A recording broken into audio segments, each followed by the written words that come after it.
Police in Dayton, Ohio can't explain why a gunman went on a deadly rampage in the city's entertainment district. But they are getting a better idea of how he carried out this attack. CNN's Ryan Young has those details.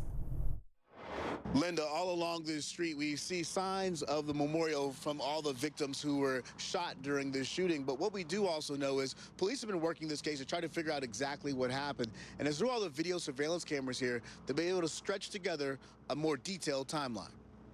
This new surveillance video released by Dayton police painting a haunting timeline of how quickly a killer shot 26 people in just 32 seconds.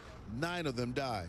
This was the next big, I think, chunk of the investigation that we felt comfortable of releasing because we have a high level of confidence it's accurate in terms of time frame and location and activity. Authorities say the killer's night began shortly after 11 p.m., going to Blind Bob's bar with his sister Megan Betts and a friend. Next, you can see him here at 12:14 a.m., leaving the two before heading to another bar, Ned Pepper's.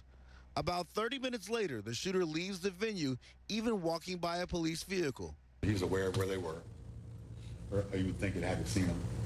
At 12:46 a.m., the killer goes to his car. Authorities say he changed his clothes and grabs his assault rifle, next waiting behind a stretch of bars for 9 minutes. I don't think he could have put that weapon in its fully built out state in that backpack and not have it sticking out. I think that's part of the explanation for the 9 minutes, right? Right, and that's noticing the fact that the backpack was appeared to be weighed down, so it's safe to say it was probably in the backpack. Surveillance cameras catch the shooter then walking down an alley. Shortly after 1 a.m., the nightmare begins. The killer opens fire with a weapon of war. Police quickly responding to the scene, shooting and killing the gunman quickly. But in those 32 seconds, he managed to fire 41 bullets, hitting 26 people, 9 of them fatally, including his sister. The evidence has been debated in both directions with individuals in our organization intimately familiar with the evidence. Whether that was intentional or not, I think it's inconclusive. Authorities say the killer was communicating with his sister in the hour before the massacre through a phone call and text messages. We don't see anyone assisting him in committing this horrendous crime. Some follow-up investigation seems to strongly suggest that his companion had no idea what he was going to do, nor did he have any knowledge of the weapons that were in the trunk of that vehicle.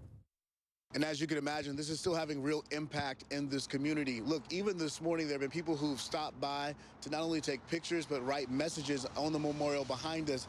And there are all these Post-it notes that are all around the area that sort of signal that people should love more, or they should speak more out about certain things that are going on in their life, trying to make sure that those who need help somehow find a way to find it. There's still no clear motive in this case, and I think that really has a lot of people in this community concerned and worried about exactly what happened here. Just think 30 seconds really changed a lot of this community, probably for its rest of its history. And Lynda, that's something that people are talking about. Thanks to Ryan Young there. Well, also in Ohio, authorities may have prevented more gun violence. They've arrested an 18-year-old man who allegedly stockpiled an arsenal of guns and ammunition and threatened to shoot federal agents. FBI officials say Justin Olson made the threats online and voiced his support for mass shootings. Olson will face court Friday for a bail hearing. We want to take you to Hong Kong now. And you're looking at live pictures right now. It's almost 10:30 p.m. at night. Pro-democracy demonstrators back on the streets yet again. And so too, you can see there plenty of riot police. We're going to have much more on this story after a short break. Stay with us.